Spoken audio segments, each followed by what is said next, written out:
Good morning. Good morning. So yesterday I tried to walk through the park. I did walk through the park, through Phoenix Park, back to the Actualizing Hotel, and I was offered lifts from the organizers here. And first of all, a note of gratitude for the wonderful hosting that I've been here. I've been so warmly welcomed by Mary and Claire and the whole committee. I really do thank you all for being such wonderful, warm hosts. And it speaks to that experience yesterday. So I was offered taxi rides, and then I started to walk out, and then groups of cars would stop and say, "Stephen, would you like a lift?" And there's like 4 women in the car, and I'm like, that's a nice offer, And I'm walking, and I walk to the guardhouse, Farmley, and I'm not quite sure where I'm going, so I stop and I ask the guard, I say, "Excuse me, sir, I'm going to be walking across the park to the Actualizing Hotel, and I think it'll take about an hour, and do I turn right or left here?" And he misunderstood what I said. He said, oh, just wait a couple of minutes, I'll drive you. Okay? Now, that would never happen, or very unlikely to happen in the United States or in Canada, right? So this comes off of what you said in terms of being in the Dark Ages in 1996. I don't know about that. I think there's things that need to be advanced, but there's things that are lost along the way. Don't lose that. Don't lose that, which is the heart of all this work anyway, as I talked a bit about yesterday, relationships. You can over-scientific it and over-break it down and take the heart and soul out of it, because it's the heart and soul is all the work here. Working with people who are losing their children, my goodness, right? So don't lose that as a country as you move so-called forward. There are things to learn, there are things, but you've got things that you have to teach other people as well, very much so. So just a word for that. I changed the, one of the American things I learned is don't ask, just do it. That's one of my colleagues in the US, when I was going to ask her permission to do something, he says, just do it, don't ask us, the answer is going to be no. So I changed the title. I didn't ask your permission. I don't call it whatever it was originally called, Building Blocks for Self-Care. For a variety of reasons I changed it. One of them is that self-care sounds a bit selfish in a way, and in a way, this is the opposite of focusing on yourself in a way, so we'll see if I can get to that. This whole talk is basically me pointing at something, so I can point, and the idea is to get you to not look at my finger, but look at what's being pointed at, and the thing that I'm pointing at is hard to talk about, so here's my attempt to talk about it. And the idea is that, people talk about preventing burnout. I think we're all, let me just talk for myself. My goal isn't to avoid burnout. My goal is to be happy and to have meaning and to be well in my life and to enjoy things, just like I want my patients to. I'm not just trying to talk about how to withstand the storm and of the things that we're facing. Because if you've gone into this work, you're going to be seeing a lot of suffering, right? I'm sure people, if you tell people the work you do, they go, oh my goodness. If you want to stop conversation at a party, just tell them what you do, right? I look after dying children and, oh, okay, great, thank you, next, right? So there's something wrong with you, right? Because you want to look after these people. So there's something wrong with all of us, right? There's something wrong there that we would want to do that. So why do we want to do this? What is the point of this work? And the point isn't to get through it. The point isn't to get through it because then you end up dying anyway ourselves. And the point isn't to get through life and then sort of there's no prize at the end, you just die, right? So unless you believe in all kinds of afterlife, perhaps. But in general, this is about finding meaning in the work itself and not just surviving it or coping, but growing personally as well. Why not, as we offer care to others, ourselves get care and grow as well? I think there's a lot of lessons to be learned here. So what I'm pointing at in this talk is the difference between this kind of happiness, which is hedonic happiness. So what's hedonic happiness? Hedonism, pleasure, right? So we want to get pleasure and we want to avoid pain. So how much time do we spend doing that? Okay, all the time we spend doing that basically, right? I want, I want, I want. I don't want, I don't want, I don't want. And then we fantasize about what we do want. It's a whole world of industries built up on this. That's what commerce is about. That's what fuels capitalism, wanting, creating wants, right? Creating wants, creating not wants, security, right? That's what money represents. We can get what we want and then shield out all the nasty things we don't want with money. So the whole world is built on this, and it's the way you can live, and it's a lot of way of living. And what I'm trying to point out is something else. It's a eudaimonic. It's a weird word, perhaps, if you haven't heard it before. Eudaimonic well-being. That is not about pleasure and pain. It's about having meaning and about being engaged with life even under conditions of adversity. Now, that's easy to say, and really, like when things that you don't want to happen, or things you really want to happen, don't happen, those two things, getting what you don't want and wanting what you can't get, those two things, it's hard to maintain that kind of equanimity. And having a child who dies is sort of the ultimate. I haven't had a child who died. I have 3 children myself, but I can just, nothing could, I just can't, I'd rather die myself, no question, than have my kids go through that. So that's the kind of adversity we're facing, and yet we do have, anyway, okay, so let's just say that, let me describe the path that I'm on. So this is a picture that Mary's probably seen before, I've talked this before. This is a picture from the lake. I have a cottage about an hour from where I live in the city, and we go up every weekend, and that's a picture of the lake, and it was summer vacation. I decided to take a walk around the lake. Now, the thing about this lake is that the road does not go all the way around it. There's a part where it stops, and you have to go through the woods, maybe a quarter of a kilometer or something really brief. So I went into the woods, and I started walking to get to the other side of the lake. It's not that big a lake. And soon enough, within a few minutes, I found that I was lost, like completely lost. When you lose, I don't know if you've ever lost your bearings in the woods, but you can be completely lost, like it all looks the same. And then the sudden recognition, like going from, okay, I'm just walking, to panic is a heartbeat, like that. Sudden stress response, totally sweating, and then the thoughts that come associated with that. Oh my God, I'm lost. What a stupid way to die. A half a kilometer away from my house. They're going to find me. That's the epitaph I'm going to have. Moron, from his own house, found, 30 yards. One of those stories. I'm like, great. And I've got a cell phone, but it doesn't have a cell phone signal there, right? It's off in the woods. Anyway, I noticed that I'm panicking, and I kind of I'm getting all scratched up because I'm wearing shorts, and then I make my way down. I find the lake again. I find the lake. Thank goodness. I found the water, and I knew if I could just swim across a short bay, I'd get to the parts that I know where there's a road. So I did that. I held the cell phone over my head and sort of paddled like that. More important that my cell phone should be dry than I should live. But anyway, God forbid. So I make it to the other shore, and I scrambled up, and it's such a small little thing, but it felt like victory, and I'm like getting out of the water, and I'm all excited, and I get up, and this picture I'm going to show you is a real picture. I took it with the phone when I got out of the water. That's what I got out of the woods. When I got out of the water, it's a path. I don't know if you can see, it's a path, right? And it's a path, and I'm like, a path, right? And I'm like, I don't know where it goes, but other people have gone there before, because it's a trampled down path, right? I don't know where it leads, but it's good, right? Where can it go that's bad, kind of thing? I'm going to find my way to some road or something, right? So it's a path I'm taking. So this talk is basically me describing a path that I have found that I'm not sure exactly where it goes. I'm not sure exactly what it means, but it is a path. It's not an answer to the problem of sort of how to live and how to be happy and all that other stuff, but it is a path of how to find and bring myself back to more meaning, to that other eudaimonic kind of happiness, or I'd rather call it well-being, actually, because it's about even being well-being even when you're not happy, because we're never going to always be happy, despite the fact that we're always buying something to make ourselves happy, or having a drink, or whatever it is, or setting up our vacation. It's about having well-being that goes deeper and even beyond, which we see in our families, right? We see that when we're in the room and they're with their child who's dying. We see them sometimes, and they even express to me, there's love in that room. You feel it, you know it.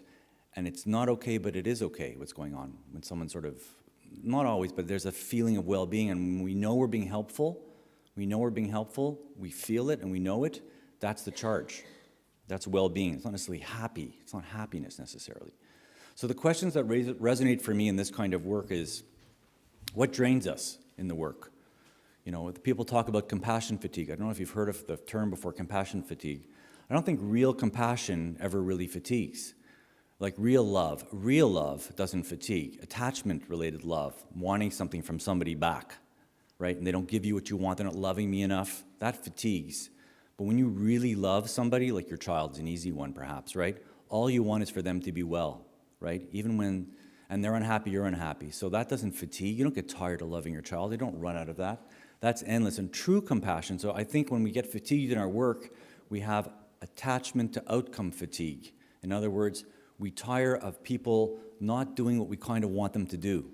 or we see suffering that we think is so easily removable. If only, you hear the sentences in your head, if only they would allow us to give morphine, if only they would call their brother that they haven't spoken to in 15 years because they're arguing, if only, and we kind of hold on to that a little bit, and it's that, and we get fatigued that people are doing not really what we want. It's a very selfish thing. It takes a lot of looking at sort of what really is fatiguing is when you really let that go and realize that people will do what they need to do, and they have to walk their own path. It's not fatiguing anymore. You still care about them.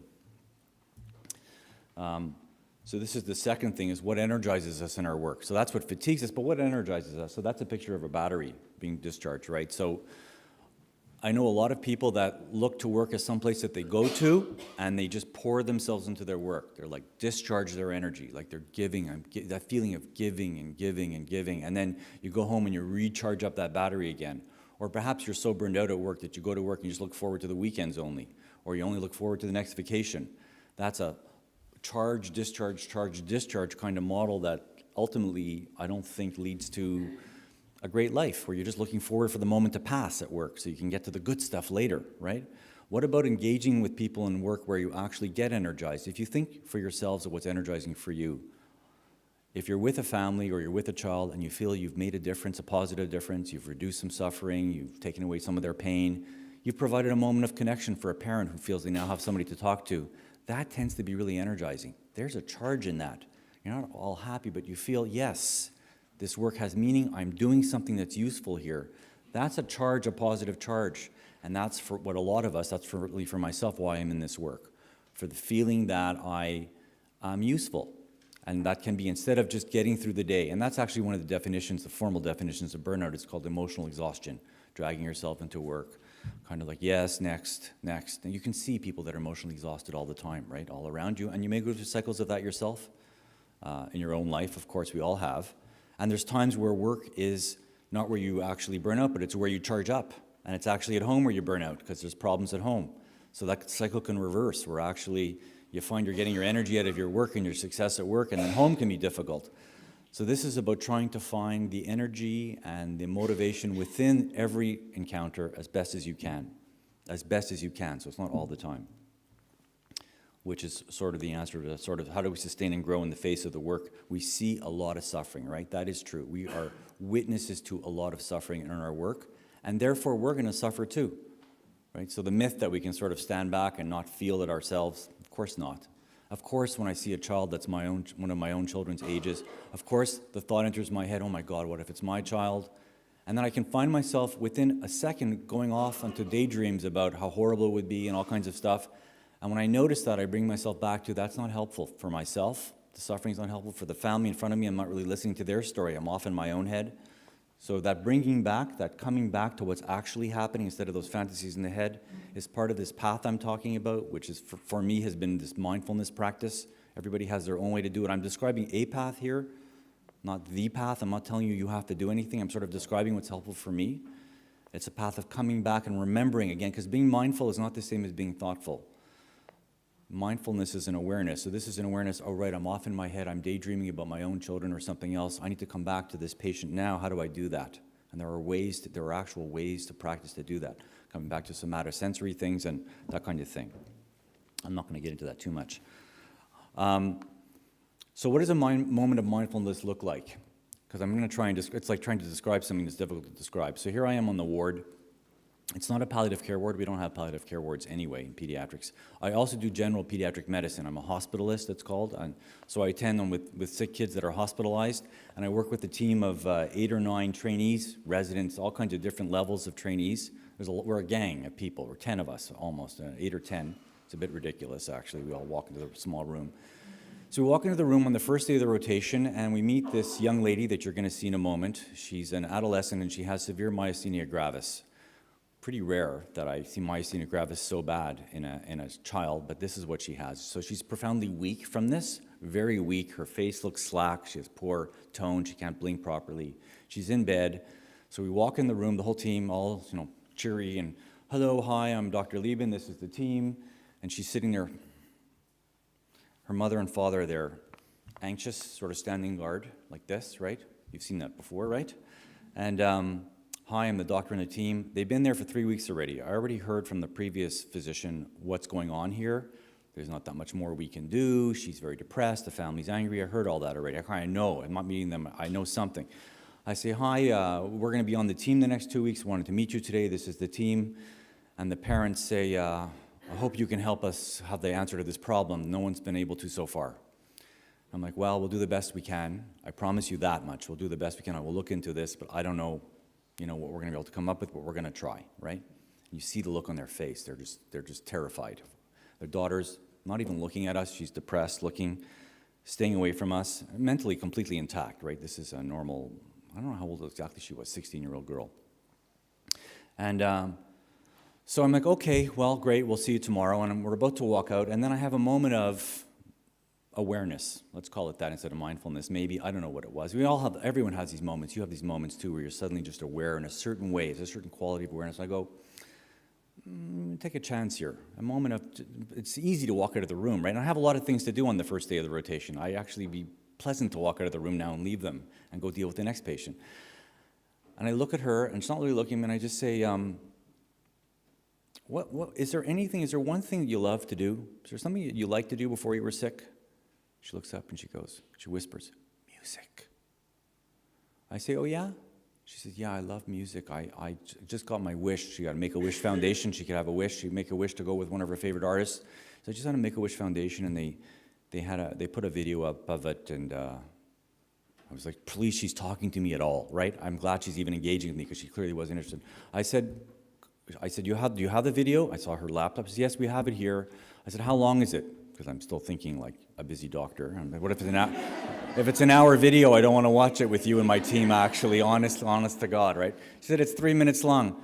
I said, would you like us to see it? And she's sort of like lightening up, right? She says, yeah, I'd like that. So we all sit around the bed and we watch the video. I'll show you a minute of the clip, okay? It's her and her sister and her parents getting their wish with some musician guy who's famous that I don't know. Just watch her on this video clip for a moment, if it works here. Fate took me by the hand and gave me a second chance to show how good life could be. To know forever you and me. Here we go. I'm moving on and I'm never looking back. Girl, I'm never losing track. Girl, I'm never losing track. You kept me straight and I'm so grateful for that. I'm so grateful for that. You know, if you were truly mine, girl, makes me wonder, would you stick by my side? Girl, makes me wonder what our lives would be like. Yeah, makes me wonder if you were truly mine. Don't you wonder? She takes over my life every time I'm around her. What I feel in her. So we watched the video with the team, senior residents crying a little bit, right? Because we're in the room, and she looked a bit worse than this at the time. And I said, thank you. And we walked out of the room, and then we actually went off to the side a bit. I wanted to talk to the team, what did you think of that? And debrief a bit before you charge into the next room. And I just thought that changed our relationship for the next 2 weeks, you might imagine, with those parents and with her. We'd go in the room, how are you? And she engaged, they engaged. We didn't have the answer to her. She's actually been home now for a long time. She's doing pretty well. She's still, as you can see, you can sort of see, the neurologist can sort of see in the room that her face will droop and some of her other stuff. But it changed the character of our relationship just like that by taking a bit of a chance. I'm not saying that it's always gonna work. If she had not answered music, if she had said nothing, well, at least we tried, right? There's nothing to lose there, and I wouldn't have been upset at her in any way. But that was a moment of magic in a way. I got to tell you, for the team and for the students and the residents, all the lecturing about empathy and compassion, blah, blah, blah, this meant a lot, they saw that, right?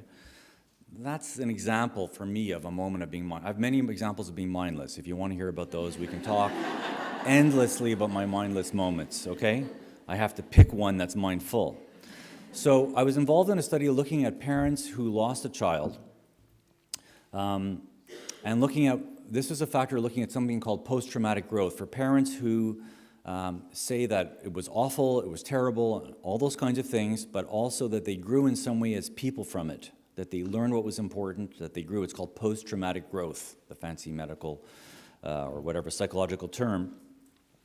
And they identified these factors, that there was positive, like what contributed to them saying that it wasn't the end of their lives, because that's what most parents feel it's going to be. That's how I kind of feel it would be for me. You know, most people, some parents even tell me, I'm going to die when my child dies. I'll kill myself. I'm going to die. I can't live. And instead of going crazy with it now, I just say, I hear you, and I do suss out whether they actually have plans, and most don't, and of course not. But people can't imagine living afterwards, right? I know I'm talking in front of bereaved parents here, very aware of that. In any case, this is what we found, that that finding some way to make meaning out of their child's death, if they could find some meaning out of it, the death, that mattered to them and helped their personal growth. That they had to have goals afterwards, that it wasn't enough to have no goals. They had to have a sense of purpose, right? So I thought, and connection, social support, and being back to sort of being normal again and not being just bereaved constantly, because people never forget their children. They remember all the time. And so these are the things that the parents told us, and I thought, you know what? That kind of is the same things I think isn't that true for us as well? It's not just for bereaved parents, like there's some strange category.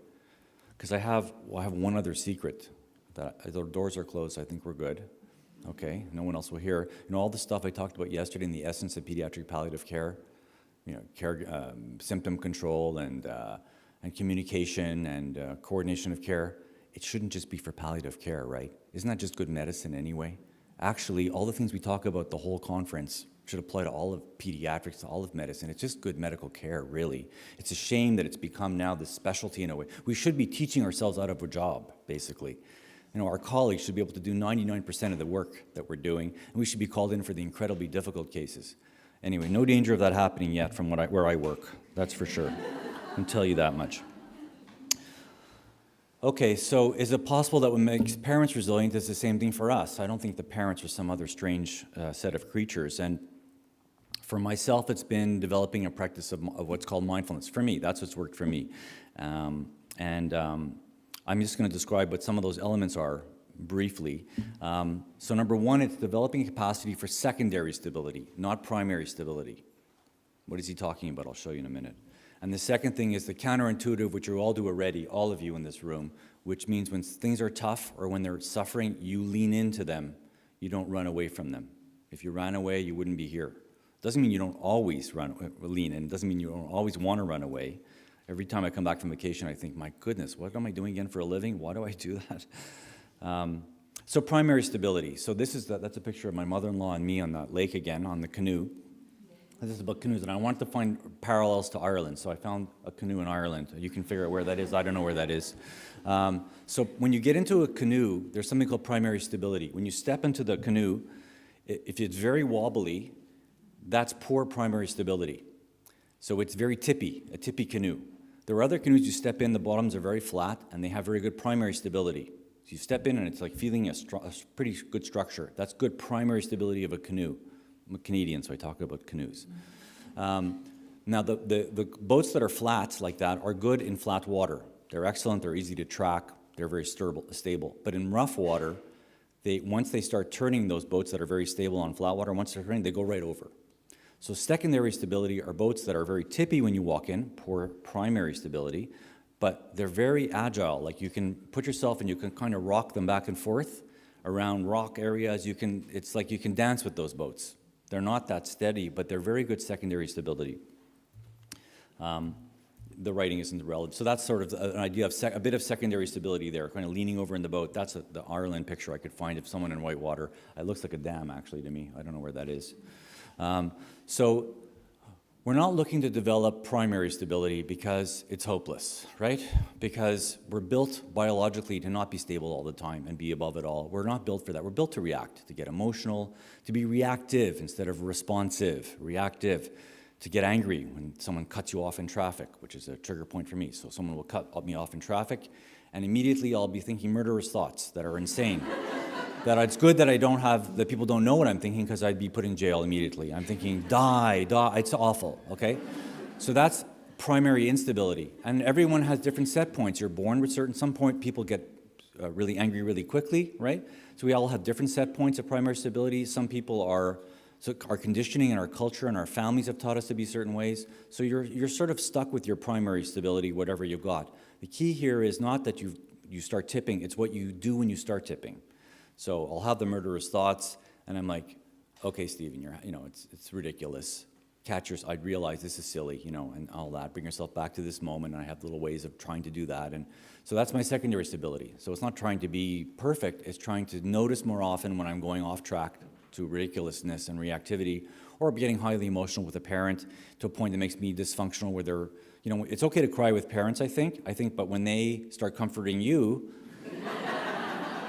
that's probably a bit too much crying with parents, okay? So it's noticing that secondary stability. That's the concept. And then, so a question for everybody here. So this is in motorcycle school. So if you want to turn the motorcycle to the right, so you want to go to the right or left, you want to make a right-sided turn, right? Okay, so you're going and you want to turn that way, to the right side, right? Which way do you turn the handlebars? What do you do? Does anybody ride a bike here? No? Okay, is that a politically incorrect thing? Did I just say a terrible thing? Anyway, whatever, okay. So you can tell it's a trick question, right, obviously, because it sounds like you should turn the wheel right, to turn right, but you don't on a motorcycle. You turn it left, and by turning it left at speed, at low speed, it turns right, you turn right at low speed. At higher speeds, you turn left, the centrifugal forces then bring the bike down, and you lean into the turn and you turn. It looks something like that. It looks a bit like that. The front wheel's turned in a different direction than the direction he's going, right? And so the bike's being leaned down, the wheel's turned that way, and yet he's going around the curve the other way. It's called counter-steering. That's the term for it, counter-steering. It's counterintuitive. You learn in motorcycle school, they practice, they go, and you have to practice not turning the wrong way, right? So it's counterintuitive. So that's the second thing. So one thing is developing secondary stability from primary instability, and the second thing is doing the counterintuitive thing when there are things we're facing that we don't want, that we find a way to be with them and hold them anyway instead of running away. And how do we run away? In all the usual ways. We're bored, we run to our iPhone, right? We're bored, we run to the refrigerator. We're bored, we go and have a drink. We're bored, we turn on the television. Or whatever the feeling of dissatisfaction. If you look carefully at what's going on, there's always a feeling of things aren't okay before having that extra piece of cake or running to Facebook or whatever it is. There's always that. So this is about finding a way to hold that uncomfortableness. Because certainly with families, we're going to be holding a lot of that, right? First of all, some families hate us, right? We were just talking about that yesterday, about the really hard parts in this work is because of what we represent. It's kind of like people that hate the dentist. People don't say, I hate going to the dentist. They say, I hate the dentist. Actually, I love my dentist, okay? Because when my tooth is terrible, he's like my savior, my dentist. But people associate us, the bad thing, with us personally. And our job is to make sure we see that for what it is and that we don't take it personally, right? But it is difficult to do when people really don't want anything to do with us because they say, I've heard parents say it over and over, we can't go there. I will not discuss, do not discuss with my child. We will not, he's going to get better, and that's the end of it. There's not a lot of room there for conversation, right? That's sort of and they die anyway, those kids, right? Every time. I've been doing this for 20 years, right? Yes, miracles do happen, but it isn't often that they happen. My phone is going off. Okay, so the how. So we could say how to do this. Resilience, the how. So for me, it's been this mindfulness practice, and it's understanding these limits. It's about leaning in, but I still haven't really said the how, right? And here's where it gets tricky. It's the difference here between a concept and an idea. A concept is something that can be explained to you, where I will explain it, and you will go, I understand it, I get it, yes. So if we talk about how urine is filtered in the kidney, you can give a lecture on that, the cells that do it, the urine that's produced, and you'll say, yeah, no, I get how urine's produced in the kidney. But if I want to explain to you the taste of chocolate, I picked a Dublin-based chocolate place. I don't know if anyone knows this place. Butler's, is it famous? Oh, another big mistake. Oh my goodness. I have made so many mistakes. Lily, that's the good one. Okay, I misspelled the word lily. That's really supposed to say lily. Okay, I don't know. I'm sorry. Okay, mindlessness. So if someone has never tasted chocolate, right? If they've never tasted chocolate, right? You know, it's your kids, right? Or anyone else never tasted chocolate. You could describe it all you want. Chocolate tastes like da da da da da. You could show the chemical structure of it. I've even looked it up and to give it to talk about it. You know, theobromine is and they go, oh, theobromine, and it touches the palate and it. Would you know the taste of chocolate until you've tasted the chocolate? You'd have no, and then you go, oh, now I understand. But only after you've had the chocolate. There's no way that anyone could describe, so that's a difference. An idea has an experiential component that is nothing, you have to experience to know it, right? There are some things that can be taught in concepts. They're very useful things. That's the difference between things being complicated in economics yesterday that was mentioned. Complicated versus complex. Complicated things can be explained. There's a lot of steps, but you can be explaining if you follow those steps, the outcome is predictable. Firing a rocket into space is a complicated procedure. Very complicated, but if you map it all out, the rocket will go, right? A complex thing are nonlinear and hard to predict. The weather is an example. Very complex. You can't predict it a year from now because there's too many factors. Caring for a family and a child, complex, not complicated. You can never figure out all the steps. You're gonna have to figure it out on your own as things are shifting constantly. Difference between complex and complicated, and the difference between a concept and an idea. And what I'm talking about in this talk is really an idea. So we're talking about non-conceptual knowing. Okay, what is he talking about, non-conceptual knowing? This is to be done in silence. I've learned with this group yesterday, don't give them anything to do with talking to each other. Do not be good now, we're almost done. We're gonna stay here all afternoon. No, we're not gonna. So I'm gonna ask you, for those of you that are comfortable physically, to stand up now, silently, so I can give you, shh. If you're comfortable, if you're not, don't, of course, okay? I'm gonna ask you, you can use your chair, I'm gonna ask you just for a moment on your own to balance on one foot. I'll do it also, okay?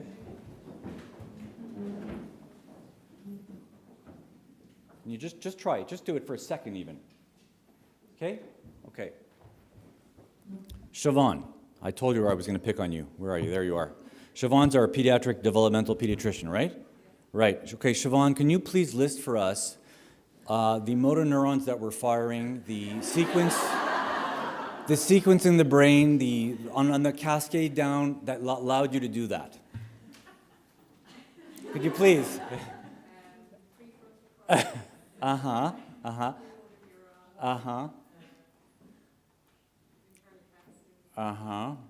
And then the motor fibers that you switched on and off along the way, all the way down in sequence to then balance, because it's very complicated balancing, right? All the different ones that count, the contralateral and the two push-pull. Right. So do you think if you had that information, you could program a robot to balance on its foot?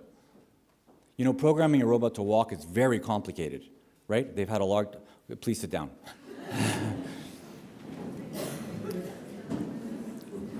Programming something to stand up and walk with 2 feet is a very complicated thing. You couldn't, I don't think from your directions, I don't think you actually could program a robot to do that from those directions. It wouldn't even really come close, honestly, right? To balance on one leg? Okay, so what happened there? You all knew what to do. I didn't give you any, I said balance on one foot. I didn't say activate your, this and that. So how come you knew how to do it? How did you do that? Actually, how did you do that? What did you do to make that happen? You don't really know? Huh? You've done it before, but done what before? What did you do? How did you do that? Transfer the weight over to one side. What did you do exactly? Instinct. What does that mean? I had an instinct to kill that driver who cut me off, by the way. I didn't listen to that instinct. So it's not just instinct. Instinct is a series of things happen. So we know in the brain that when we do something like that, a lot of stuff is happening, actually, right? You can map out an EEG. You could see it's a symphony of orchestrated neurological impulses that allow you to balance. And just to balance for a few minutes longer, and you'll see it actually can become, it's tough, actually. It takes a lot. It's very unnatural to walk with 2 feet. It's very unnatural to balance. You tip when you don't pay attention. Close your eyes, you'll fall over. It's a very complicated process. It's complex, and yet you know it. You know it non-conceptually. You don't have to describe anything, and you still could balance on one foot. A child could balance on one foot once they are old enough. It's non-conceptual knowing. You just know how to do it. You know what to do. You don't tell yourself, I'm going to do this now. You You just start doing it, right? It's non-conceptual knowing. It's the same thing of a moment of mindfulness or a moment of being awake in the world. It's a moment of deep knowing that is not the kind of cognitive knowing that's very dry. Nothing wrong with it. We've come far in society with cognitive knowing, but it's not enough. Anyway, that was my attempt to try and get a feel for it. So mindfulness practice comprises of how many things do you think? Well, I just put up my fingers and said 3. And yesterday I said the magic 3, right? It's always 3 things, the 3 wishes and the 3 this. So 3 things. Number 1, you have to be willing. It's probably it's the most important thing. You have to have an intention that this is what you're going to do. You're going to move towards eudaimonic well-being, and you're not going to be running towards hedonic all the time. You're not going to always be running for the next pleasurable thing, because we've seen where that leads, right? All the people that have everything in the world, the movie stars that have looks and attention and fame and talent and money, and how many times does it end in tragedy with drugs and all that adulation, and it's never enough. It's like an endless, it's the hungry ghost. You never can get enough, right? It's sort of like how many times you have to go down that path of trying to make yourself feel good all the time to realize that that isn't where it's all at. There's nothing wrong with some of that, of course, but when that's all there is. So there has to be a willingness and an intention, and I think if you're in this room, you probably have that intention, that there's more to life than just feeling good and not feeling bad, that there's meaning, and that there's other things that are valuable. So the one thing is to set your intention. The second thing is that there's actually knowing what to do. So for those of you that are interested in this kind of thing, mindfulness practices, there are actual things to do that actually help you do it, kind of like brushing your teeth in the morning. So there's something called formal meditation, there's informal meditations. I'm just throwing this out there to say, for those of you that are interested, you can look further into it. There's a world out there if you're interested. There's other ways to get access to this too. And the third aspect is its effort. I don't know if the joke translates here into Ireland. How do you get to Carnegie Hall? The person stops and asks for directions to I forget the exact joke, but they stop and they ask for directions. Excuse me, sir, how do I get to Carnegie Hall? Do you know what Carnegie Hall is? Okay. How do I get to Carnegie Hall? Do you know the joke? Practice. Right. Practice. It's a bit like the real estate joke. What are the 3 most important things in real estate? What are the 3 most important things in real estate? Location. The third one, exactly, yes. It's location, exactly. So it's about effort. So this isn't always, it's not about feeling good all the time. It's not that it's always that mindfulness is somehow the beauty of washing your hands all the time or the beauty of the flowers. That happens to all of us. It's about practicing even when you don't feel like practicing. And it becomes like brushing your teeth. I brush my teeth not because I want to brush my teeth first thing in the morning or because, it's going to make me happier in that moment or make my teeth stronger in that moment, because I know that in the long term that's important for my teeth. And I just do it. I stop questioning it in a way, and it becomes less of a struggle, actually. I don't struggle with the decision to brush my teeth in the morning. I don't go, should I brush my teeth? Should I not brush my teeth? I brush my teeth. I now have a meditation practice. It's the same kind of thing. I do that at a certain time every day. It works for me. And the minute I start questioning it, it's out the window, Oh, do I really want to wake up now? That thing, do I really want to wake up now? Once you're questioning it, so it's 90% over. So it does take some effort. It's not effortless, this, and it's not all wonderful, but it is useful. So then one question for those skeptics in the audience, and you've been an easy crowd, I must say. Boy, I have pretty hostile audiences sometimes when I talk about this, so I won't dwell on this, but they say, well, what's the evidence that any of this makes a difference, right? So this was a study, Journal of American, I think it was in JAMA, Journal of American Medical Association. It's a pretty hard journal to get into. I didn't do the study, but it's colleagues, Ron Epstein and Mike Krasner. So they took a group of physicians, so the hardcore, right? The hard ones, right? The ones that don't want to hear any of this touchy-feely nonsense, physicians. And they had them, although they were volunteering to go into this program, so they weren't obviously the hardest core, not fair. They did an 8-week, 70 primary care physicians. They took them for 8 weeks, and they had them do mindfulness practices regularly for 7 or 8 weeks. And then they did follow-ups for the next 10 months, okay? So they did different various mindfulness kind of practices. Some of it was meditation, some of it wasn't, to see how it would affect their care of patients and their own care, right? So they looked at outcome measures. They looked at, you can do this via scale, so you can ask people questions that give you answers like what's a scale of mindfulness or a scale of burnout. It's not hard to get a scale of burnout. Do you feel emotionally exhausted on a scale of 1 to 5 when you go see a patient and that kind of thing? Are you depressed? That kind of stuff. So they looked at these things, and they looked at them not just during the intervention, but actually afterwards. And what they found was that there were short-term and sustained improvements in the physician's well-being and their attitudes associated with patient-centered care. So also looked at how much are the physicians thinking about the patient's needs and what the patients need and not what they need. And after participating in this program, they were more patient-centered, had more well-being themselves, and it lasted beyond the course itself. They only measured it out a few months afterwards. And I thought, this should be headline news, right? This would be, what would make it headline news? If it was in the form of a pill, a chill pill. If they could take a pill that could make you feel that way, if we could take a pill that would make us have more well-being and have more patient-centered care, everybody would be on it, right? And because it isn't a pill, because it takes some work to do it, and it doesn't cost any money, and no one's making any profit out of that program there's no profit involved, zero.